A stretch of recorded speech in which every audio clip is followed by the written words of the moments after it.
En apparence, elle apparaît constructive, mais en vrai, sur le fond, je suis d'accord avec Isabelle.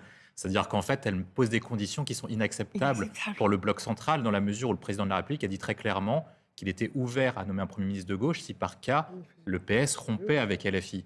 Donc, elle le savait depuis jeudi, elle le savait au sortir de la réunion entre Olivier Faure et le président de la République. Elle a choisi elle-même d'avancer la construction avec les Insoumis. Pourquoi? Parce qu'en fait, ce qui s'est passé, c'est que Marine Tondelier, au sortir, je crois, de la réunion entre Olivier Faure et le président de la République, était sur un jeu qui était difficile, c'est-à-dire qu'en fait, son groupe est divisé en deux. Il y a une partie de son groupe qui est plutôt social-démocrate classique, donc qui est plus proche du Parti socialiste, et il y a un groupe qui est beaucoup plus proche, la moitié, qui sont plus proches des Insoumis. Et en fait, elle essaye de faire un pas d'équilibrisme, mais comme sur la nomination et le choix du Premier ministre à l'époque, Lucie Castel, c'est-à-dire qu'à un moment, elle faisait un pas vers les socialistes, à un moment, elle fait un pas vers les Insoumis, et en fait, elle joue plus un rôle d'équilibriste entre les deux grandes composantes de la gauche que plutôt un rôle constructif en faveur du président de la République. Ouais.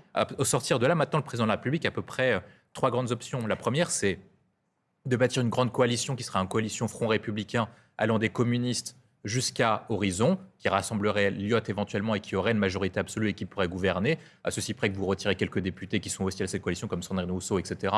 Donc vous avez à peu près 289 ou un peu en dessous. L'autre possibilité, je pense que c'est sur ça qui se dirige, ce serait un mi-chemin entre un pacte de non-censure et une construction législative avec un Premier ministre plutôt neutre, capable en fait d'arbitrer les grandes priorités sur lesquelles et les communistes, et les socialistes, et les écologistes, voire même les républicains pourraient se mettre d'accord, comme sur la question de la proportionnelle, ou même quelques chantiers prioritaires comme sur le budget de la défense, etc., qui sont considérés comme communément acquises. Ouais. Mais aujourd'hui, je pense que ceux qui ont fait davantage un pas vers le socle commun, c'est plutôt Roussel et Olivier Faure qui était surprenant, qui a changé de véritable position, plutôt que Marine Tondelier qui essaye de remettre les Insoumis, auquel qui sera une ligne rouge pour Attal, Wauquiez et Macron. Alors justement, puisque vous évoquez Fabien Roussel, donc Semaine quasiment de la censure de Michel Barnier annoncée, on voit bien que les deux grands perdants de la séquence sont plutôt et la France insoumise et le Rassemblement national, qui sont complètement marginalisés du jeu. C'est-à-dire que si par cas, sur deux plans précis, sur le plan politique institutionnel, les insoumis sont sortis du jeu et apparaissent comme minoritaires au sein de la coalition du NFP avec les écologistes, les communistes et les socialistes qui sont éventuellement prêts à dialoguer à minima, voire même gouverner, avec le bloc central. De l'autre côté, Marine Le Pen n'est même plus conviée aux différentes réunions alors qu'elle était au centre du jeu l'été dernier. Il y a un autre point aussi qui est intéressant, ça n'a pas été abordé, c'est le résultat des élections législatives partielles. C'est-à-dire qu'en fait, on a eu un résultat dimanche dernier auquel on a eu deux grandes tendances. La première, c'est que le NFP s'est effondré en divisant son score par deux, ce qui peut conduire éventuellement les socialistes, les écologistes à se dire peut-être qu'en vue des prochaines élections législatives, voire des élections municipales, il ne faut peut-être pas rester trop collé aux insoumis qui vont peut-être nous entraîner dans leur chute. Et l'autre point, c'est que le RN qui avait la circonscription en étant député sortant a perdu la circonscription face au bloc central. Donc peut-être que la censure est en train de se retourner contre eux. Moi, je pense qu'il y a un enjeu qui est principal là-dedans. C'est ce que vous avez dit notamment, c'est-à-dire que les électeurs disent « vous avez mis 2 mois à nommer un Premier ministre ». Vous avez mis 3 mois à le censurer. Au final, la composition du gouvernement va peut-être durer plus longtemps que la durée de vie d'un gouvernement. Pendant ce temps-là, on n'a pas de budget. On n'arrive pas à avancer sur les différents sujets problématiques. On ne sait pas quels impôts on va payer l'année prochaine. On ne sait pas quels budgets vont être augmentés. oui, il faut Est-ce du que concret les maintenant. indexations vont être faites sur les retraites, sur les salaires, sur les impôts? Est-ce qu'on va être remboursé en termes de sécurité sociale? Est-ce qu'il y aura un shutdown ou pas de shutdown? Est-ce que les impôts vont être prélevés? Est-ce qu'il y aura une loi spéciale? Est-ce que les ordonnances vont être prises? Et c'est toutes les questions concrètes que les Français vont se poser à l'approche des vacances de Noël et surtout à l'aube de l'année prochaine. La première, c'est une enquête qui sort chaque année qui s'appelle Fracture française et auquel on pose des questions qui sont très précises. C'est est-ce que vous pensez que les hommes politiques ou les femmes politiques jouent davantage dans leur propre intérêt que pour l'intérêt du peuple? Et ce que vous voyez, c'est qu'il y a une rupture très franche depuis la dissolution, auquel on voit très clairement que les Français désavouent non pas tel ou tel parti, mais l'ensemble de la classe politique est considéré à jouer uniquement pour leur propre cam et leur propre intérêt, plutôt que pour l'intérêt général. L'autre point qui est intéressant aussi, c'est ce qui s'est passé la semaine dernière. C'est-à-dire qu'aussi, par cas, vous avez cité les agriculteurs. Les agriculteurs peuvent se dire, attendez, Madame Le Pen était censée pouvoir nous défendre, mais en faisant tomber le gouvernement, elle a permis à Ursula von der Leyen de signer l'accord Mercosur, qui était jugé et réputé par elle-même comme défavorable à l'encontre des agriculteurs. Donc beaucoup de questions. Je pense que les points actuels montrent que les électeurs et les Français sont complètement perdus en termes d'orientation politique et veulent que les gouvernants agissent concrètement. Si par cas vous faites tomber un gouvernement et que vous faites appliquer l'accord Mercosur, actuellement, je pense que si par cas vous faites une élection législative partielle dans un endroit où il y a beaucoup d'agriculteurs, je pense qu'ils vont se détourner du Rassemblement national pour une simple et bonne raison. Ils considèrent que le fait qu'il n'y ait pas de gouvernement a accentué la Je négociation suis pas sûre entre que l'argument Mercosur et Van que der Leyen. Mercosur passe parce que Mais c'est une minorité. Et Non, ils mais sont ce que je veux Surtout, ils ne dire, sont pas c'est que- propriétaires des voix. Ça veut Eh dire oui. que vous Non, pouvez c'est très pas- bien. Non, mais c'est ça pas veut ce dire que que, par je veux exemple, dire. je vais prendre un truc simple. Si Parker et Taillot annoncent une loi immigration, si Parker il reste ministre, vous êtes capable de parler aux 11 millions d'électeurs du Rassemblement national sans négocier officiellement avec Marine Le Pen et Jordan Bardella. Il n'y a rien qui indique Mais c'est qu'aujourd'hui, et Marine Le Pen et Jordan Bardella suivent parfaitement le souhait des électeurs. Lorsque vous regardez le résultat des dernières élections, vous regardez les enquêtes qualitatives, les enquêtes quantitatives, vous voyez bien qu'il y a une fracture au sein du Rassemblement national qui montre Bien que sûr. Marine Le Pen n'arrive pas à se positionner sur est-ce qu'il faut faire une ligne respectable ou est-ce qu'il faut faire une ligne anti-gouvernement, est-ce qu'il faut être davantage libéral ou est-ce qu'il faut Oui, être mais en davantage attendant, elle a social. étendu Et donc ça son montre très électorat. bien que d'une part l'électorat et Rassemblement national est multiple et qu'il n'est pas propriétaire de leur voix Non. et que vous êtes capable de pouvoir parler aux 11 millions d'électeurs en C'est faisant ce des réformes précises. Ça veut dire, des est-ce actions que finalement, spécifiques, Dave, que il de va aller- négocier c'est que des sur toute la résolutions de partie Pardon. sociale, technique ou est-ce qu'il va falloir s'attendre à voir revenir une personnalité politique de premier plan? Alors, il y a trois grandes options, et en fonction des options, vous avez des noms qui sont différents. Si par cas, vous partez sur une coalition des communistes avec les socialistes, avec les écologistes allant jusqu'au bloc central, c'est plutôt quelqu'un comme Laurent Berger, société civile, qui est plutôt favori. Parce qu'il pourrait accepter éventuellement dans le cadre de cette configuration, mais ça supposerait de la part d'Emmanuel Macron et du bloc central des concessions, notamment sur la réforme des retraites, ce à l'heure actuelle qui est pas question de la part du bloc central.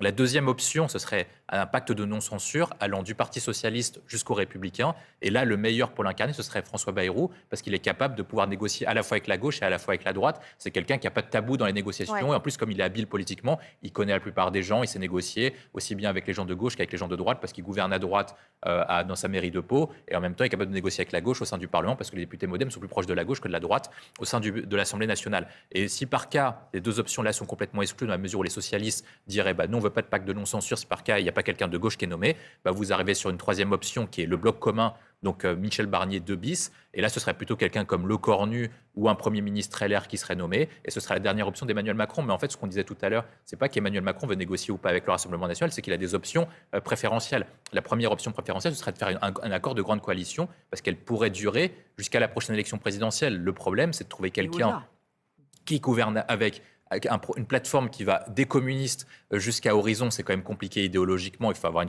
sacrée souplesse intellectuelle. Ensuite, après, il faut trouver le qui, donc un Premier ministre qui contente chacune des parties et qui contente également le Président de la République. Sur la deuxième option, qui est la question du pacte de non-censure, la question qui est clé, c'est est-ce que les sarkozystes qui sont importants au sein du gouvernement, avec Vautrin, avec Rachid Dati, voire même au sein des Républicains, vont laisser passer quelqu'un comme François Bayrou. Et donc, si par cas vous n'arrivez pas à tout ça, Emmanuel Macron se dira on n'a pas le choix, les partis politiques ne me laissent pas le choix, je suis obligé de mettre quelqu'un qui soit en capacité de pouvoir faire taire Marine Le Pen et vouloir parler éventuellement soit à ses électeurs, soit à ses dirigeants. Alors, avant de ça, Vous avez parlé de deux solutions éventuelles. C'est soit que ça se mène sous l'égide des deux présidents de chambre, donc soit de la part de Yael Braun-Pivet, soit Gérard Larcher, soit qu'Emmanuel Macron nomme ce qu'on appelle un mandataire chargé des négociations. Il y a eu cette idée qui a été suggérée, je crois, par Olivier Faure à Emmanuel Macron l'été dernier, pour faire nommer Laurent Berger éventuellement, non pas qu'il devienne Premier ministre, mais qu'il s'occupe des négociations pour mettre tout le monde d'accord dans le cadre de cette plateforme. Parce qu'en fait, Emmanuel Macron, même si on dit qu'il veut jouer un rôle, en fait, il n'a pas intérêt à mener ces négociations, parce que si par qu'elles échouent,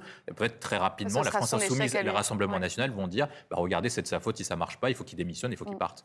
alors, Soi-disant coalition réussie, la prochaine censure sera celle des élections et les gagnants seront le RN et les Insoumis. William Tesson. C'est probable, en fait, à l'heure actuelle, on ne sait pas si c'est une coalition ou un pacte de non-censure, ce qui n'est pas exactement la même chose, parce que dans le cadre d'une coalition, vous avez un accord gouvernemental avec participation gouvernementale. Si c'est un pacte de non-censure, ça veut dire que vous vous engagez à ne pas censurer le gouvernement, mais vous y participez pas, c'est-à-dire qu'il n'y aurait ni ministre LR, ni ministre PS, ni ministre socialiste, ni ministre communiste. Et l'enjeu, en fait, pour Emmanuel Macron, c'est d'avoir quelque chose qui soit durable. Donc, pour que ce soit durable, il vaut mieux que ce soit des gens qui participent au gouvernement, et donc c'est comme les mêmes enjeux que sur les enjeux économiques. Plus par cas vous gagnez beaucoup, plus vous risquez beaucoup. Donc si par cas vous faites entrer tout le monde et que tout le monde tombe, vous arrivez sur le même scénario qu'en Italie, qu'on a connu à l'époque de Mario Draghi, c'est-à-dire que l'ensemble du gouvernement tombera, et ceux qui seront gagnants, c'est ceux qui ont été dans l'opposition à ce gouvernement, donc et les Insoumis à gauche et le Rassemblement national du côté de l'extrême droite.